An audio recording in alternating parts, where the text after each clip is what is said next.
Students, আমরা ইতিহাস পড়েছি ক্লাস 11-এর সমাজের ঘটনা প্রবাহ। আজকে দেখো পড়াবো ভারতীয় সমাজে নারীর স্থান। Starts the women in Indian society. দেখো প্রাচীনকালে গ্রিস, রোম ও ভারতীয় সমাজে নারীরা বিশিষ্ট স্থান অধিকার করেছিল। তারা সর্বোচ্চ গৃহের কাজে নিযুক্ত থাকতো, আবার সমাজের পুরুষের সঙ্গে সম মর্যাদায় ধর্মচর্চা ও অন্যান্য ক্ষেত্রে অংশগ্রহণ করত। যীশু খ্রিস্টের জন্মের পূর্বে গ্রিস বা রোমে নারীরা সাফল্যের সঙ্গে রাজকার্য পরিচালনা করেছিলেন। ভারতের ইতিহাস ও মধ্যযুগে বিভিন্ন নারীর কৃতিত্বপূর্ণ রাজনৈতিক কার্যাবলী লক্ষ্য করা যায়। তবে প্রাচীনকালে ভারত সহ বিভিন্ন দেশে নারীরা যে মর্যাদার আসনে অধিষ্ঠিত হয়েছিল তা মূলত উচ্চ শ্রেণীর মধ্যেই সীমাবদ্ধ ছিল। বিভিন্ন দেশে সমাজের নিচু স্তরে নারীদের মর্যাদা যথেষ্ট হ্রাস পেয়েছিল। মর্যাদার হ্রাস সত্ত্বেও সে যুগে নারীরা কিছু অধিকার ভোগ করত। তারা শিক্ষা গ্রহণের সুযোগ পেত, কিছু সম্পত্তির মালিক হতে পারত, কোনো কোনো ক্ষেত্রে নিজের বিবাহের ক্ষেত্রে নিজের পাত্র নির্বাচনের অধিকার পেত। দেখো, প্রাচীন ভারতের নারীর শিক্ষা। প্রাচীন ভারতে বিভিন্ন যুগে সমাজের নারীর মর্যাদার হ্রাস বৃদ্ধি সত্ত্বেও ভারতের নারীরা শিক্ষা গ্রহণের যথেষ্ট সুযোগ পেয়েছিল এবং শিক্ষাক্ষেত্রে তারা যথেষ্ট কৃতিত্বের স্বাক্ষর রেখেছিল। ঋগ বৈদিক যুগে নারীর গুরুত্ব। ঋগ বৈদিক যুগে 1500 থেকে 1000 খ্রিস্টপূর্বাব্দ পরিবারের অধিকাংশ সদস্য পুত্র সন্তান কামনা করলেও নারীরা মোটেই অবহেলিত ছিল না। নারী শিক্ষা। এই যুগে নারীরা শিক্ষা গ্রহণের যথেষ্ট সুযোগ লাভ করেছিলেন। ঋগ বৈদিক যুগে নারীদের শিক্ষা গ্রহণের উদ্দেশ্যে ধর্মচর্চা, চরিত্র গঠনে, ব্যক্তিত্বের বিকাশ ঘটানো। এ যুগে মমতা, ঘোষা, অপলা, লোপাভুদ্রা, বিশ্ববারা, বিশাখা প্রমুখ বিদুষী নারীর কথা জানা যায়। 3. বেদজ্ঞ নারী। এ যুগে বহু নারী বেদ পাঠের অধিকারী ছিলেন এবং বেদের স্রোত রচনায় অংশ নিয়েছিলেন বলে জানা যায়। পরবর্তী বৈদিক যুগে নারীর মর্যাদা হ্রাস। পরবর্তী বৈদিক যুগে 1000 থেকে 600 খ্রিস্টপূর্বাব্দে নারীর মর্যাদা হ্রাস পায় এবং নারী বেদ পাঠের অধিকার হারায়। 2. শিক্ষা গ্রহণে বঞ্চনা। তৈত্তিরীয় সংহিতায় বলা হয়েছে যে নারীর শিক্ষা লাভের কোনো প্রয়োজন নেই। তা সত্ত্বেও এই যুগে নারী শিক্ষার বিষয়টি সম্পূর্ণ ব্যাহত হয়নি। এ সময় কোন কোন নারী উচ্চ শিক্ষার কৃতিত্বের স্বাক্ষর রেখেছিলেন। গার্গী, মৈত্রেয়ী প্রমুখ ছিলেন এই যুগের বিদুষী নারী। পরবর্তী বৈদিক যুগে যে সকল নারী বিবাহের পূর্ব পর্যন্ত বিদ্যাচর্চা করতেন তাদের বলা হতো সদ্যোদাহা। যারা বিবাহের পূর্ব পর্যন্ত তারা হচ্ছে সদ্যোদাহা। আর যে সকল নারী আজীবন অবিবাহিত থেকে ধর্ম দর্শন চর্চা করে জীবন কাটিয়ে দিতেন তারা হচ্ছে ব্রহ্মবাদিনী নামে পরিচিত। তোমাদের প্রশ্ন আসতে পারে সদ্যোদাহা কি আর ব্রহ্মবাদিনী কি? সদ্যোদাহ কাকে বলে? সদ্যোদাহ হচ্ছে যেসব নারী বিবাহের পূর্ব পর্যন্ত যারা লেখাপড়া বা বিদ্যাচর্চা করতেন তারা হচ্ছে সদ্যোদাহা। আর যেসব নারী সারা জীবন অবিবাহিত থেকে ধর্ম দর্শন চর্চা করতে জীবন কাটিয়ে দিতেন তারা হচ্ছে ব্রহ্মবাদিনী। এজন্য দেখবে পরবর্তীকালে বিভিন্ন ব্রহ্মবাদিনী বিদ্যালয় স্থাপিত হয়েছিল। প্রতিবাদী আন্দোলনের যুগে মহাকাব্য ও প্রতিবাদী ধর্মের যুগে নারী শিক্ষার প্রমাণ পাওয়া যায়। মহাভারতে দ্রৌপদীকে পণ্ডিতা বলে উল্লেখ করার ঘটনা থেকে নারীর পাণ্ডিত্যের প্রমাণ মেলে। নারীরা এ যুগে সামরিক শিক্ষা গ্রহণ করত বলে জানা যায়। বৌদ্ধ গ্রন্থ বিনয় পিটকে নারীদের বিদ্যার্জনকে স্বীকৃতি দেওয়া হয়েছে। শিক্ষিত বৌদ্ধ ভিক্ষুণীরা বিভিন্ন সঙ্গীত রচনা করতেন যেগুলি থেরি গাথা গ্রন্থে সংকলিত হয়েছে। এ যুগে নারীরা সংস্কৃত কাব্য নাটক রচনা করতেন বলে জানা যায়। চন্দনা, জয়ন্তী প্রমুখ এ যুগের উচ্চ শিক্ষিত নারী ছিলেন। মৌর্য যুগে এবং আগে ও পরে।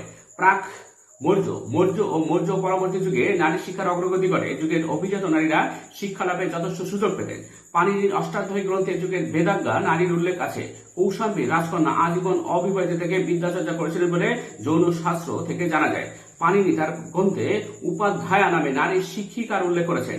কাত্তায়নের রচনায় অনুরূপ উল্লেখ পাওয়া যায়। অর্থশাস্ত্রে উল্লেখ করা হয়েছে মৌর্য যুগে অভিজাত পরিবারের নারীরা শিক্ষিতা হলেও তাদের মধ্যে পর্দা প্রথার প্রচলন ছিল। এ যুগের সংস্কৃত সাহিত্য লেখাপড়া জানা, চিত্রশিল্পে দক্ষ এবং সঙ্গীত রচয়িতা বহু নারীর উল্লেখ পাওয়া যায়। মৌর্য যুগে শিক্ষিতা নারীরা রাজকার্যে অংশগ্রহণ করতেন। গুপ্ত যুগে নারী শিক্ষার বিষয়টি গুপ্ত যুগে অব্যাহত ছিল। এ যুগে নারীদের সামাজিক মর্যাদা হ্রাস পেল, তা তাদের শিক্ষা লাভের অধিকারকে কেড়ে নেয়নি। গুপ্ত যুগের সাহিত্যে সমকালীন নারীদের ইতিহাস ও কাব্য চর্চার উল্লেখ আছে। বাদশাহ তার কামসূত্রে গুপ্ত যুগের উচ্চ বংশজাত মহিলাদের শাস্ত্র চর্চা ও 64 কলাবিদ্যার অনুশীলনের উল্লেখ করেছেন। শাস্ত্রজ্ঞানে যুগে নারীর মেধাকে তীক্ষ্ণ করতে বলে তিনি উল্লেখ করেছেন। বাদশায়ন বলেছেন যে আদর্শ পত্নীকে সুশিক্ষিতা হতে হবে এবং তাকে বাৎসরিক আয় ব্যয়ের হিসাব রাখতে হবে। এ যুগে নারী শিক্ষায় যা কিছু অগ্রগতি করেছিল তা সমাজের উচ্চ স্তরে সীমাবদ্ধ ছিল। সাধারণ দরিদ্র নারীদের শিক্ষার সুযোগ যথেষ্ট সংকুচিতই ছিল। গুপ্ত যুগের পরবর্তীকালে নারী শিক্ষা একইভাবে প্রচলিত ছিল। হর্ষবর্ধনের আমলে নারীরা নৃত্য, সঙ্গীত, চিত্রকলা প্রভৃতি ক্ষেত্রে শিক্ষা লাভ করতেন বলে জানা যায়। বাণভট্ট উল্লেখ করেছেন যে হর্ষবর্ধনের ভগিনী রাজশ্রী নৃত্য, সঙ্গীত ও অন্যান্য কলার চর্চা করতেন। হর্ষবর্ধনের পরবর্তীকালেও নারীরা শিক্ষা সংস্কৃতির সঙ্গে যুক্ত ছিলেন। তবে ভারতে তুর্কি আক্রমণ ও তার পরবর্তীকালে হিন্দু ধর্মের প্রতিকূল পরিস্থিতিতে নারী শিক্ষার বিষয়টি কিছুটা হলেও ব্যাহত হয়েছিল। এবার দেখো নারীর বিবাহ রীতি। প্রাচীন গ্রিক বৈদিক যুগে থেকে নারী সমাজে বিভিন্ন ধরনের বিবাহ রীতির দিকটি গুরুত্বপূর্ণ হয়ে ওঠে। এক, বিবাহিত নারী কোনো কোনো ক্ষেত্রে শিক্ষা গ্রহণ করা, স্বামীর সঙ্গে ধর্ম চর্চায় অংশ নেয় এবং সাংস্কৃতিক চর্চায় রত থাকলেও ভারতীয় সমাজে বিবাহিত নারীর প্রধান কর্তব্য ছিল সুন্দর ও সুশৃঙ্খল গার্হস্থ্য জীবন পরিচালনা করা। গ্রিক বৈদিক যুগে থেকে শুরু করে পরবর্তী বিভিন্ন যুগের সমাজে নারীর বিবাহ রীতি, বৈবাহিক জীবন ও গার্হস্থ্য জীবন নানা বিবর্তন করতে দেখা যায়। 3, প্রাচীন ধর্মশাস্ত্র অন্যান্য সাহিত্যগুলিতে নারীর বিবাহ রীতি সম্পর্কে বিভিন্ন তথ্য পাওয়া যায়। বিভিন্ন যুগে নারীর সামাজিক মর্যাদা যেভাবে পরিবর্তিত হয়েছে তার প্রভাব নারীর বিবাহ রীতিতেও পড়তে দেখা গেছে। যার সামাজিক মর্যাদা হ্রাসের সঙ্গে সঙ্গে বিবাহ রীতিতে নারীর গুরুত্ব ক্রমে হ্রাস পেয়েছে। এক, ঋক বৈদিক যুগে নারীর যথেষ্ট মর্যাদা ছিল। এ যুগে নারীর বাল্য বিবাহ বা বহু বিবাহ প্রচলিত ছিল না। এ সময় নারী নিজের পছন্দ মতো পতি নির্বাচনের সুযোগ পেতেন। কোন নারী আজীবন অবিবাহিত থেকে বিদ্যাচর্চা স্বাস্থ্য চর্চা করে জীবন কাটিয়ে দিতেন। এ যুগে প্রাক বিবাহ প্রেম ও অবৈধ প্রেমের প্রচলন ছিল। প্রচলিত পণ প্রথা অনুসারে কন্যার পিতা পণ পাওয়ার অধিকারী ছিল। কোন ক্ষেত্রে বিধবার পুনর্বিবাহ হতো। সাধারণত বিধবা নারী তার দেবরকে বিবাহ করতেন। পরবর্তী বৈদিক যুগে নারীর বিবাহ রীতি পূর্বাপেক্ষা কঠোর হয়। নারীর সামাজিক মর্যাদা হ্রাসের প্রভাব তার বিবাহ রীতিতে প্রতিফলিত হতে দেখা যায়। এই যুগে নারীর বাল্য বিবাহ, বিধবা বিবাহ, পুরুষ বহু বিবাহ প্রভৃতির প্রচলন নারী সমাজের সামাজিক মর্যাদা হ্রাসের প্রমাণ দেয়। এই সময় উচ্চ সম্প্রদায়, বিশেষ করে রাজ পরিবার বা শাসক পরিবারে বহু বিবাহের প্রচলন ছিল। এ যুগে স্বগোত্রে বিবাহের প্রচলন ছিল না, তবে সবর্ণ এবং অসবর্ণ অর্থাৎ উচ্চ বর্ণের সঙ্গে নিম্ন বর্ণের বিবাহ প্রচলিত ছিল। অবশ্য একজন আর্য পুরুষ শূদ্র মহিলাকে বিবাহ করার অধিকারী হলো কোন আর্য নারীকে বিবাহ করার অধিকার একজন শূদ্র পুরুষের কখনোই ছিল না। অসবর্ণ বিবাহজাত সন্তান সাধারণত পিতার বর্ণ পরিচয়ে পরিচিত হতো। মৌর্য যুগে 4 প্রকার শাস্ত্রীয় অর্থাৎ বৈধ এবং 4 প্রকার অশাস্ত্রীয় বিবাহ রীতির প্রচলন ছিল। এ যুগে সতীদাহ প্রথা ও কন্যাপণের প্রচলন ছিল। নিজ জাতি ও নিজ সম্প্রদায়ের মধ্যে বিবাহের প্রথা প্রচলিত ছিল বলে মেগাসিরিজ উল্লেখ করেছেন। স্বামী সন্ন্যাস নিলে বা নিরুদ্দেশে নারী পুনরায় বিবাহ করতে পারত বলে যা পরাশর সংহিতায় উল্লেখ করা হয়েছে। দাম্পত্য জীবনে উপযুক্ত কারণ থাকলে নারীরা তাদের বৈবাহিক সম্পর্ক ছিন্ন করতেও পারত। এই যুগে বিধবা বিবাহের প্রচলন ছিল বলে কৌটিল্য তার অর্থশাস্ত্রে উল্লেখ করেছেন। অর্থশাস্ত্রে এই যুগে 8 প্রকার বিবাহ রীতির উল্লেখ পাওয়া যায়। এগুলি হলো: 1 হচ্ছে ব্রাহ্ম, কোন চরিত্রবান পাত্রকে আমন্ত্রণ করে তার হাতে পিতা কর্তৃক কন্যা সম্প্রদান করার ঘটনাকে ব্রাহ্ম বিবাহ বলা হতো। 2, দৈব, পিতা যজ্ঞের মাধ্যমে পুরোহিতের হাতে কন্যা সম্প্রদান করলে তাকে দৈব বিবাহ বা দৈব বিবাহ বলা হতো। 3 হচ্ছে আর্য, পাত্রের কাছ থেকে এক জোড়া গাভী বা ষাঁড় নিয়ে পিতা কর্তৃক পাত্রকে কন্যা সম্প্রদান আর্য বিবাহ নামে পরিচিত ছিল। 4 হচ্ছে প্রাজাপত্য, পিতা স্বেচ্ছায় তার নির্বাচিত পাত্রের সাথে কন্যা সম্প্রদান করলে তাকে প্রাজাপত্য বিবাহ বলে। 5 অসুর, কন্যা পক্ষকে অর্থ দিয়ে বিবাহ সম্পন্ন করাকে অসুর বিবাহ বলে। 6 গান্ধর্ব, অভিভাবকের বিনা অনুমতিতে পাত্র কর্তৃক স্বেচ্ছায় বিবাহ করলে তাকে গান্ধর্ব বিবাহ বলা হতো। 7 রাক্ষস, পাত্র জোর করে পাত্রীকে হরণ করে বিবাহ করলে তাকে রাক্ষস বিবাহ বলা হতো। 8 পৈশাচ, নিদ্রামগ্ন বা অচৈতন্য পাত্রীকে হরণ করে বিবাহ করার ঘটনা পৈশাচ বিবাহ নামে পরিচিত। প্রসঙ্গত উল্লেখ্য যে প্রথম 5টি বিবাহ রীতির ক্ষেত্রে সামাজিক অনুমোদন থাকলেও পরের 3টির ক্ষেত্রে তা ছিল না। মৌর্য পরবর্তী যুগে বিবাহের ক্ষেত্রে নারীর মর্যাদা যথেষ্ট হ্রাস পেয়েছিল। এ যুগে শাস্ত্রকার মনু বলেছেন যে বিবাহিতা নারী তার স্বামীর উপর একান্তভাবে নির্ভরশীল হতে বাধ্য। তিনি মনে করতেন যে স্বামীর উচিত স্ত্রীকে সর্বদা সঙ্গদান করে রক্ষা করা, না হলে স্ত্রী পরপুরুষের সঙ্গে ব্যভিচারিণী হতে পারে। মনু আরো বলেছেন যে নারী প্রথম জীবনে পিতার অধীনে, বিবাহিত জীবনে স্বামীর অধীনে এবং পরবর্তী জীবনে পুত্রের অধীনে বার্ধক্য জীবন কাটাবেন। এ যুগে অনুলোম ও প্রতিলোম বিবাহ রীতি প্রচলিত ছিল। উচ্চবর্ণের পুরুষ ও নিম্নবর্ণের নারীর মধ্যে সংগঠিত বিবাহ হলো অনুলোম বিবাহ। প্রতিলোম হলো নিম্নবর্ণের পুরুষ ও উচ্চবর্ণের নারীর মধ্যে সংগঠিত বিবাহ।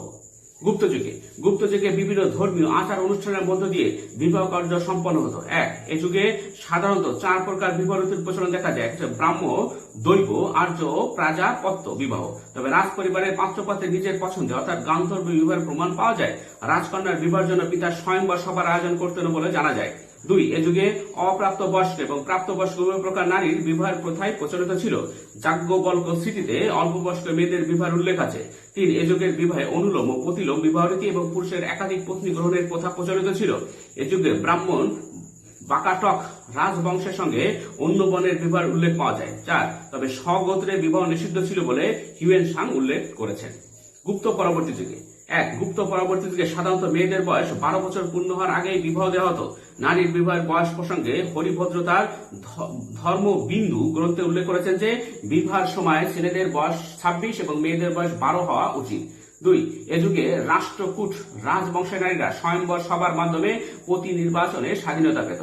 3. গুর্জর প্রতিহার সমাজে সাধারণত স্ববর্ণের নারীদের বিবাহ হতো, তবে স্বগোত্রে বিবাহ প্রচলিত ছিল না।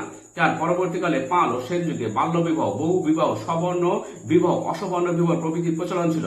সেন যুগে নারীর বাল্য বিবাহের বহুল প্রচলন ছিল। 5. বিবাহের যৌতুক প্রথা ও কৌলিন্য প্রথার প্রকোপ বেড়েছিল। কৌলিন্য প্রথার ফলে পুরুষের বহু বিবাহের প্রবণতা বৃদ্ধি পেয়েছিল। 6. সুলতানি আমলে হিন্দু ও মুসলিম উভয় সমাজের মেয়েদেরই কম বয়সে বিয়ে দেওয়া হতো। বহু ক্ষেত্রে তুর্কি মুসলিম অভিজাতরা হিন্দু নারীকে বিবাহ করত। এরপরে নারীর গার্হস্থ্য জীবন। প্রাচীন ভারতীয় সমাজে কোন কোন ক্ষেত্রে নারীরা উচ্চশিক্ষা গ্রহণ, প্রশাসনিক কাজে অংশগ্রহণ, সাংস্কৃতিক চর্চা প্রভৃতির সুযোগ পেত। তবে পরিবারের অন্তর্মহলে গার্হস্থ্য জীবন পরিচালনা করা ছিল তাদের প্রধান কর্তব্য। নারী যুগে যুগে নিষ্ঠার সঙ্গে তার এই সামাজিক কর্তব্য পালন করে গেছে। ঋগ্বৈদিক যুগে নারী পরিবারের গার্হস্থ্য কর্ম পরিচালনার একাধিপত্য ভোগ করতেন। নারী পরিবারের যাবতীয় দায়িত্ব সামলাতেন। গৃহ পরিষ্কার পরিচ্ছন্ন রাখা, উদ্যানের পরিচর্যা করা, দাসীদের কাজের তদারকি করা, সংসারের দৈনিক ও বার্ষিক আয় ব্যয়ের হিসেব রাখা প্রভৃতি দায়িত্ব পরিবারের গৃহিণীকে পালন করতে হতো। 3 বেলা গৃহদেবতার পুজো করা, ব্রত উদযাপন, উপবাস প্রভৃতি কাজ বিবাহিতা নারীকেই করতে হতো। 3 নারী তার স্বামীর পরিবারে স্বামী, শ্বশুর ও শাশুড়ির নির্দেশ মেনে চলতেন এবং তাদের সেবা করতেন। 4 বিশেষ প্রয়োজনে স্বামী বাড়ির বাইরে থাকলে স্ত্রীকে সংযত জীবনযাপন করতে হতো। পরবর্তী বৈদিক যুগে ঋগ্বৈদিক যুগে নারীর যেরূপ গার্হস্থ্য ভূমিকা ছিল তা পরবর্তী বৈদিক যুগে মোটামুটি অব্যাহত ছিল। তবে এ যুগে সাধারণভাবে নারীর সামাজিক মর্যাদা যথেষ্ট হ্রাস পেয়েছিল। এর প্রভাব পড়েছিল নারীর পারিবারিক ও গার্হস্থ্য জীবনেও। 2 ঐতর ব্রাহ্মণে কন্যাকে পরিবারের পিতামাতার দুঃখের উৎস বলে উল্লেখ করা হয়েছে। আবার মৈত্রায়নী সংহিতায় নারী, সুরা ও পোশাকে একই পর্যায়ভুক্ত করা হয়েছে। 3 মৈত্রী সংহিতায় নারী, সুরা ও পাশাকে একই পর্যায়ভুক্ত করা হয়েছে। 3 বৌদ্ধায়ন ধর্মসূচে নারীর স্বাধীন সত্তাকে অস্বীকার করে বলা হয়েছে যে নারী বাল্যে পিতার অধীনে, যৌবনে স্বামীর অধীনে এবং বার্ধক্যে পুত্রের অধীনে থাকবে। বৈধায়ন ধর্মসূচি আরো বলা হয়েছে যে বন্ধা স্ত্রীকে বিবাহের 10 বছর পরে এবং কেবলমাত্র কন্যা সন্তানের জন্মদাত্রী স্ত্রীকে বিবাহের 12 বছরের মধ্যে পরিত্যাগ করা যাবে। 4 পরবর্তী মহাকাব্যের যুগেও গার্হস্থ্য কর্মে আবদ্ধ নারীর জীবনের উল্লেখ আছে। মহাভারতের বন পর্বে এই বিধান রয়েছে যে যাজ্ঞ অনুষ্ঠান, শ্রাদ্ধ অনুষ্ঠান, ব্রত, উপবাস ইত্যাদি দ্বারা নয়, কেবল স্বামী সেবার দ্বারা নারীরা স্বর্গলাভ করতে পারে। মৌর্য পরবর্তী যুগে মৌর্য যুগে নারী গার্হস্থ্য পরিচালনার পাশাপাশি নৃত্য, সঙ্গীত, হস্ত শিল্পকর্ম প্রভৃতি চর্চা করত। গৃহে আগত অতিথির সেবা যত্ন করা নারীর প্রধান কর্তব্য ছিল। নারী গৃহকর্ম সম্পন্ন করার সঙ্গে সঙ্গে স্বামীর সঙ্গে যজ্ঞ অনুষ্ঠানে অংশগ্রহণ করতেন। তবে পারিবারিক জীবনে নারীর অবস্থান নির্ধারণ করতে গিয়ে শাস্ত্রকার মনু বৌদ্ধায়ন ধর্মসূচি অনুসরণে নারীকে বাল্যে পিতার, যৌবনে স্বামী এবং বার্ধক্যে পুত্রের অধীন বলে অভিহিত করেছেন। 2 মৌর্য পরবর্তী যুগে স্ত্রীকে গৃহ পরিষ্কার পরিচ্ছন্ন রাখা, সংসারের প্রয়োজনীয় সামগ্রী ক্রয়, স্বামী, শ্বশুর, শাশুড়ির সেবা যত্ন, দাসীদের কাজের তদারকি প্রভৃতি দায়িত্ব পালন করতে হতো। মনু বলেছেন যে স্ত্রীকে রক্ষার একমাত্র উপায় হলো সর্বদা গার্হস্থ্য কর্মে নিযুক্ত রাখা। গুপ্ত যুগে পরিবারের অন্দরে কর্তৃত্বের দায়িত্ব ছিল গৃহকর্তৃক। গুপ্ত যুগের লেখক কালিদাস তার অভিজ্ঞান শকুন্তলম নাটক উল্লেখ করেছে যে শকুন্তলার প্রতিক্রিয়া যাত্রাকালে মহর্ষি কর্ণ তার গুরুজনদের সেবা করতে, দাসীদের প্রতি সদয় ব্যবহার করতে, স্বামী মেজাজ ধারালো তার প্রতি বাধ্য থাকতে উপদেশ দেন। 2 বাদশাহ উল্লেখ করেছেন যে এ যুগের গৃহিণীদের পরিবারের পরিষ্কার পরিচ্ছন্নতা রক্ষা করা, গবাদি পশুর দেখাশোনা, গুরুজনদের সেবা, স্বামীর বন্ধু বান্ধবকে আপ্যায়ন, ভৃত্যদের পরিচালনা, সুতো কাটা, কাপড় বোনা প্রভৃতি কাজ করতে হতো। প্রতিদিনের সাংসারিক খরচের হিসাব রাখার জন্য নারীকে গণিতের প্রাথমিক জ্ঞান রাখার কথাও শাস্ত্রে বলা হয়েছে। গুপ্ত যুগে পর ভারতীয় সমাজে নারীর গার্হস্থ্য জীবন মোটামুটি একই ধরনের ছিল। বিভিন্ন শাস্ত্রকারদের নানা সামাজিক বাধা নিষেধের ফলে এই যুগে নারীর গৃহের অন্দরে আরো বেশি করে আবদ্ধ হয়ে পড়েছিল। বৈধতার সঙ্গে সম্পূর্ণ সম্পর্কহীন থেকে পরিবারের অন্তর্মহলে গৃহের যাবতীয় কর্ম সম্পাদন করা, পরিবারের গুরুজনদের সেবা করা, সন্তানদের দেখাশোনা করা, গৃহ দেবতার পূজা করা প্রভৃতি নিয়োজিত থেকে নারীরা জীবন অতিবাহিত করতে হতো। 2 পরবর্তী আদি মধ্যযুগে 650 থেকে 1200 খ্রিস্টাব্দে হিন্দু নারীদের পরিবারের অন্দরে বন্দী হওয়ার প্রবণতা আরো বৃদ্ধি পেয়েছিল। বাইরের সমাজে তাদের যাতায়াত ও মেলামেশার অধিকার ছিল না। পতিব্রতা হয়ে স্বামীর দেখাশোনা করাই ছিল তাদের জীবনের একমাত্র লক্ষ্য ছিল। এজন্য সুকুমারী ভট্টাচার্য লিখেছেন, খ্রিস্টীয় 5ম থেকে 11দশ শতকের ভারতবর্ষ ছিল হিন্দু ভারতবর্ষ। সেখানে শূদ্র ও নারী ছিল একেবারে নিচুতলার বাসিন্দা। এবার দেখো নারীর সম্পত্তির অধিকার। প্রাচীন ভারতের অধিকাংশ শাস্ত্রকার নারীর অর্থনৈতিক অধিকারের প্রশ্নে নানা বিধিনিষেধের কথা বলেছেন। মনু ও অন্যান্য শাস্ত্রকারগণ নারীকে জীবনের প্রতিটি স্তরে পুরুষের অধীনে থাকার বিধান দিয়েছেন। সমাজে নারীর এরূপ মর্যাদা হ্রাসের পরিস্থিতিতে তাদের অর্থনৈতিক অধিকারের বিষয়টি ছিল কল্পনাতীত। ডক্টর সুকুমারী ভট্টাচার্য বলেছেন যে অর্থনৈতিক স্বাধীনতা ও মর্যাদা লাভে বঞ্চিত হয়ে নারী সমাজ তখন এক অসম্মানিত সম্প্রদায় হিসেবে জীবন কাটাতে বাধ্য হতেন। এরপরে স্ত্রীধন দেখো। অবশ্য অর্থনৈতিক অধিকারের নানা সংকোচন ও নিষেধাজ্ঞা সত্ত্বেও প্রাচীন যুগে নারী কিছু অর্থনৈতিক অধিকার ভোগ করত। তারা কিছু সম্পত্তি রাখার অধিকার পেত। নারীর এই সম্পত্তি স্ত্রীধন নামে পরিচিত। 2 মনু, যাজ্ঞবল্ক্য, নারদ, বৃহস্পতি, কাত্যায়ন প্রমুখ শাস্ত্রকার প্রাচীন যুগে নারীর বিভিন্ন সম্পত্তি স্ত্রীধনের উল্লেখ করেছেন। স্ত্রীধনের মধ্যে অন্যতম ছিল নারীর অলঙ্কার ও পোশাক পরিচ্ছদ। বিভিন্ন স্মৃতিশাস্ত্রে বলা হয়েছে যে পুত্রহীনা বিধবা তার মৃত স্বামীর যাবতীয় সম্পত্তির অধিকারী হবে। নারী বিবাহের আগে ও পরে যা কিছু উপহার পেতেন তা সবই তার নিজের সম্পত্তি বা স্ত্রীধন হিসেবে গণ্য হতো। নারীর মালিকানাভুক্ত স্থাবর অস্থাবর সম্পত্তি নারী নিজের ইচ্ছা মতো দান বা বিক্রি করতে পারত। এক হচ্ছে বিভিন্ন প্রকার স্ত্রীধন।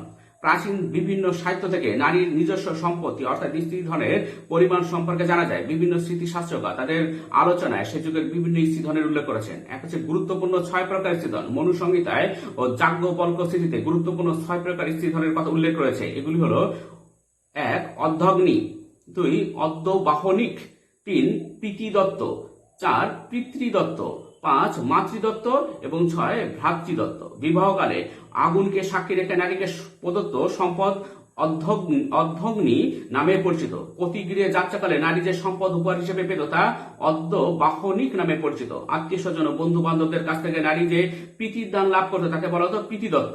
পিতা মাতা ভ্রাতার দেওয়া উপহার যথাক্রমে পিতৃদত্ত, মাতৃদত্ত ও ভ্রাতৃদত্ত নামে পরিচিত ছিল। 2 আরো কয়েকটি স্ত্রীধন। এগুলো ছাড়াও কাত্যায়ন স্মৃতিতে আরো কয়েকটি স্ত্রীধনের উল্লেখ করা হয়েছে।